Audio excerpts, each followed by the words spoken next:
네, 안녕하세요. 김영로 TV의 김영로입니다. 자, 오늘은 1월 26일이 되겠네요. 네, 1월 26일 날 무슨 일이 있었나 한번 살펴봤습니다. 예를 어떻게 보면은 전 같으면은 뭐 특별한 일이 없었구나라고 이렇게 지나갈 수 있는 그런 날인데, 이날 이렇게 오늘의 소사를 훑어보니까 1960년경에 서울역에서 압사 사고가 있었더라고요. 그 계단에서 많은 사람들이 이제 엎어지는 바람에 음, 10명이 이제 사망을 한, 그리고 한 30명 정도가 이제 부상을 입은 이제 그런 압사 사고가 있었는데, 사실 요즘 이태원에서 할로윈 압사 사고가 있었기 때문에 어, 이것이 이제 어떻게 보면은 상당히 후진국형 그런 이제 사고인데, 그 압사 사고라는 차원에서 서울역 압사 사고가 과연 무슨 일이 있었는지, 이게 어떤 내용이었는지 한번 보고 지나갈 필요가 있겠다 싶어 갖고서 오늘 방송을 하게 됐습니다. 자, 서울역 압사 사고 그리고 이와 유사한 사례를 좀 한번 들어보고, 우리가 이태원과 같이 그런 어떤 이게 비극적인 거죠. 사실은 159명인가 사망한 걸로 전 지금 기억을 하고 있는데, 엄청 많은 인원이 이때 희생을 당했어요. 어찌됐든 이런 후진국형 사고가 일어났다는 데에서 상당히 이제 유감을 느끼는 건 사실입니다. 이러한 일들이 국민이 서로 이해하고 잘 이제 해결해서 좋은 결말을 갖고서 다시는 이런 일이 일어나지 않는 그런 대비 태세를 우리가 갖춰야 되겠다는 차원에서 오늘 방송을 하게 됐습니다. 한번 이 내용에 대해서 알아보도록 하겠습니다.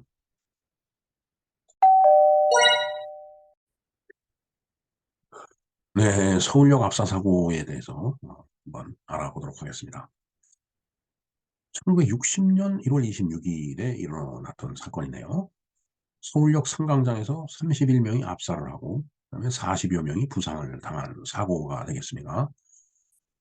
1960년, 상당히 오래전에 이제 발생됐던 일이네요. 한 63년 전이 이제 되는데, 내용을 한번 보도록 하겠습니다.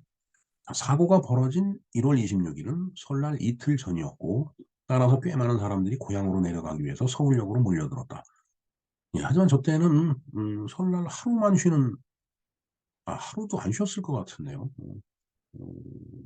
워낙 저 자신도 어렸을 때이기 때문에, 제가 중학교를 다니고 할 때는 설날 명절날 이중과세라고 해서 음력서는 쉬질 않았습니다.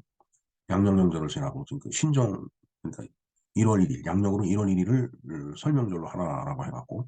하지만 그 양력 명절을 쓰는 사람들은 주로 공무원 쪽에 있었던 사람들은 뭐 어쩔 수 없죠. 뭐 국가 시책이 그러니까 공무원 입장에서. 그래서 많이 이제 양력 명절로 돌아섰지만, 나머지 일반 국민들은 거의 음력서를 했어요.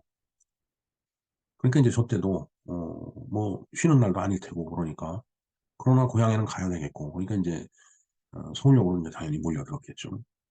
저도 서울 생활을 1974년부터 이제 시작을 했는데, 정말 그때 당시에 명절날 집에 내려가는 건 큰 행사였습니다, 진짜. 그냥 전날 그냥 길을 쓰고 내려갔다가 다음날 아침에 일어나서 차례 지내고 세배하고, 추우니까 성묘는 안 갔어요. 왜냐면 산소가 이제 저쪽 멀리 있으니까. 그러면 이제 동네에서 사람들 이제 오면은 음, 이제 젊은 사람들이 이제 어른들을 찾아다니면서 세배를 했죠. 그때 당시는. 요즘은 이제 그런 풍속이 거의 없어졌는데, 옛날에는 젊은 사람들이 동네 어른들 찾아다니면서 세배를 했습니다. 그때 이제 또 세뱃돈도 받고 그랬죠. 네. 그래서 이제 어, 그런 이제 분위기였었는데, 뭐 그러고 있다 또 바로 올라와야 돼요, 서울. 그러면 정말 힘들죠. 피곤하고. 그래도 그걸 내려가느라고 진짜 참, 정말 무한 말로 쌩 난리를 부리고 그랬던 걸 생각하면은, 정말 참 이 명절이라는 거, 조상이라는 거, 부모를 찾아가고 고향을 찾아가고 하는 거, 이게 정말 어, 인간이라면, 특히 한국인이라면 어쩔 수가 없었던 그런 것 같습니다. 그건 지금도 마찬가지죠. 자, 그래서 이제 서울역으로 몰려들기 시작을 했는데, 문제는 여기서부터 이제 시작이 된 겁니다. 사고 당시 서울역에서는 이리 정읍 송정리 나주 목포로 향하는 호남선 승강장에는 하루 평균 1,300명대의 인파가 모였는데 하루 평균 1,300명입니다. 그러면 지금 생각해보면 1,300명은 그, 몰려드는 인파도 아니죠, 사실은. 응? 근데 이제 사고 발생 당일에는 이에 3배에 달하는 3,900여 명의 인파가 몰렸다. 지금 생각해보면 3,900명? 어? 저기, 인파가 아니죠. 네. 하지만 저때 당시는 고속도로라는 게 없었어요. 지금 뭐 고속도로가 생기고, 뭐, 그것도 넓어지고 그러니까 관광버스, 뭐, 고속버스 해갖고 그냥 실컷 나눠대니까 뭐, 사실 3,900명이라는 인파가 큰 인파가 아닌데, 저때 당시는, 정말 시골 갈 수 있는 게 조금뿐이 없었잖아요. 기차. 그리고 뭐 버스를 타는다면은 완행버스를 타고 제가 80년대 초에 안양서 그걸 타고서 청주까지 내려가는 4시간인가 걸리더라고요. 그래도 아주 즐겁게 그걸 타고 또 다녔습니다. 또. 자, 그런데 3,900명이 인파가 몰렸는데 승강장 내부가 이제 인파로 막 몰리다 보니까 굉장히 복잡했겠죠. 근데 이때 하필이면 역 직원이 열차 출발 5분 전 이렇게 방송이라고 방송이 외친 거야. 외쳤다 이거죠. 그러니까 이제 그 얘기를 들었으면 아니 5분 뒤에 열차가 출발한다면 뛰어야죠. 급하죠, 사실.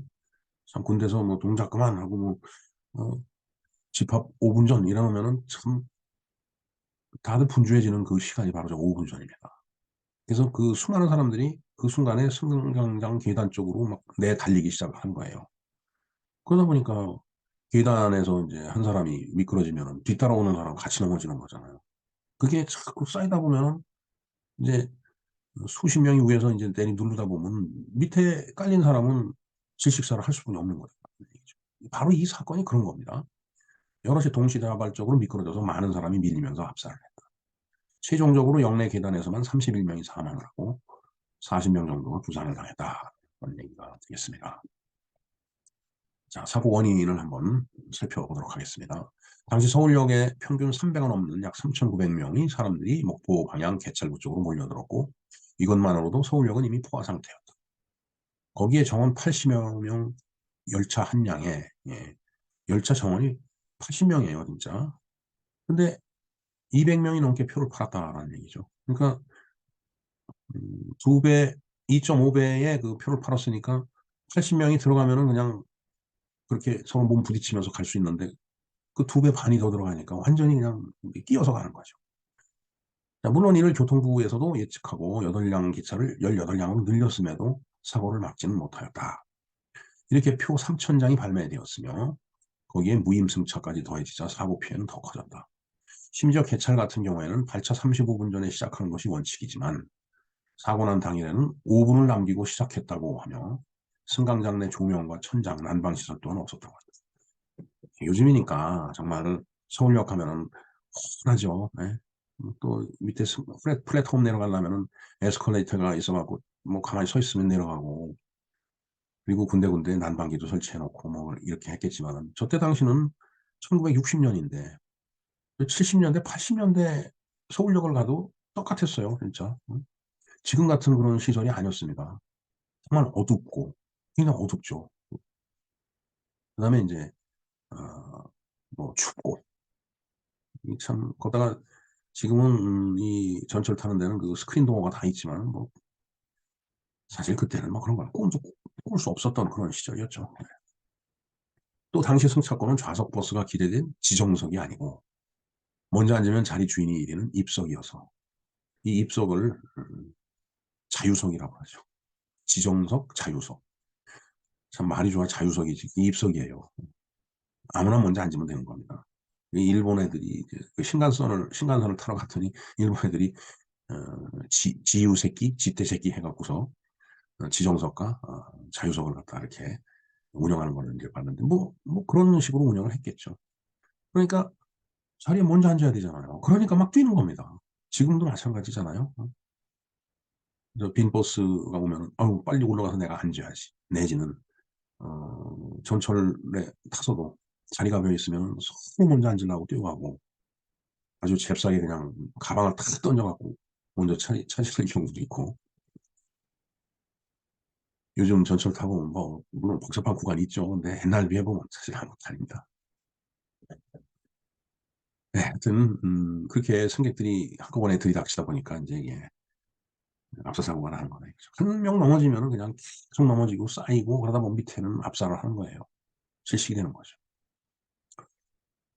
자, 그게 이제 사고의 원인인데 이제 자연적인 요인도 또 있었다는 얘기죠. 문제는 추웠다는 거가 큰 문제였을 거라고 봅니다. 자연적인 요인도 사고 커지는데 한 몫을 했다. 사고 즈음에는 서울에 눈이 내렸고 사고 당일 서울의 최저 기온이 영하 12.2도까지 떨어졌으며 심지어 이틀 전에는 최저 기온이 영하 17도를 기록하는 강력한 한파가 찾아왔다. 잦게 내린 눈과 추운 날씨는 계단 곳곳을 빙판으로 만들었고 이로 인해 많은 희생자들이 더 넘어진 이유가 있었다. 지금은 뭐 어디 그 계단에 빙판이 있습니까? 정말 그랬다가는 뭐 역장 뭐 목이 10개가 있어도 견디질 수가 없을 겁니다. 근데 이제 저 때는 그럴 수뿐이 없었어요. 왜? 우리나라 경제 사정이 그렇게 안 됐어요. 모든 것이 경제에 비례되는 겁니다. 길거리 깨끗한 것도 경제에 비례되는 겁니다. 소득이 낮은 곳에서는 길거리가 지저분할 수뿐이 없어요. 왜? 치울 수도 없고 치워지지도 않고. 우리가 아프리카에 가끔 그 빈민국 이렇게 거리를 보면 그걸 느낄 수 있잖아요.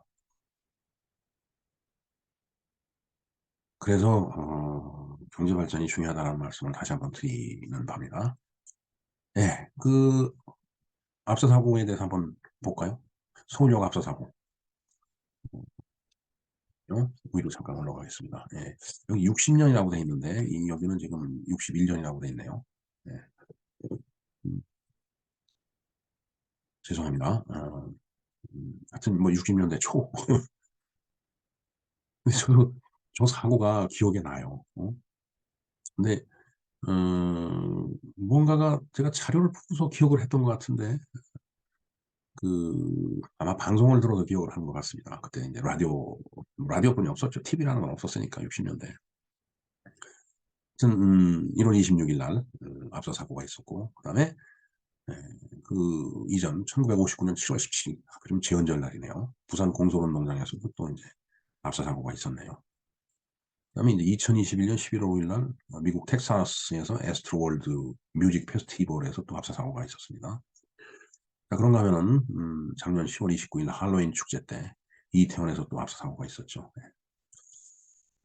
정말 사람이 이렇게 깔려서 질식을 해서 목숨을 잃고 유명을 달리한다는 것은 그것도 집단적으로 여러 사람이 어, 숨진다고 하는 것은 정말 큰 사건 사고입니다. 사실은 결국은 그 안전불감증, 안전에 대한 어떤 의식이 결여돼 갖고서 만들어지는 그런 사고가 아닐까 이렇게 봅니다.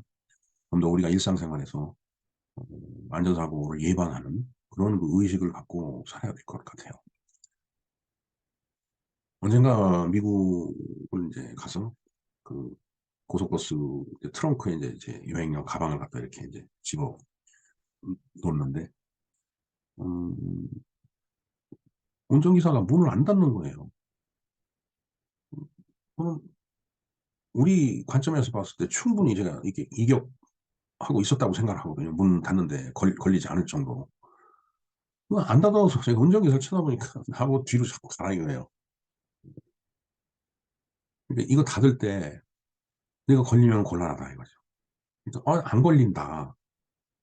근데 알 수 없다 이거죠. 예를 들어서 갑자기 내가 쓰러지면서 닿는 순간에 쓰러지면서 엎어지면은 우리 생각에는 내가 왜 쓰러지냐, 쓰러질 이유가 없지 않느냐라고 생각을 하지만은 그 사람들은 쓰러질지도 모른다라는 걸 가정하고서 행동을 하는 겁니다. 그래서 그 안전사고에 대한 그 의식, 그게 아주 철저한 걸 봤어요, 미국 사람들은. 물론 그래도 에스트로월드라는 미국에서 압사사고가 이제 있거든요.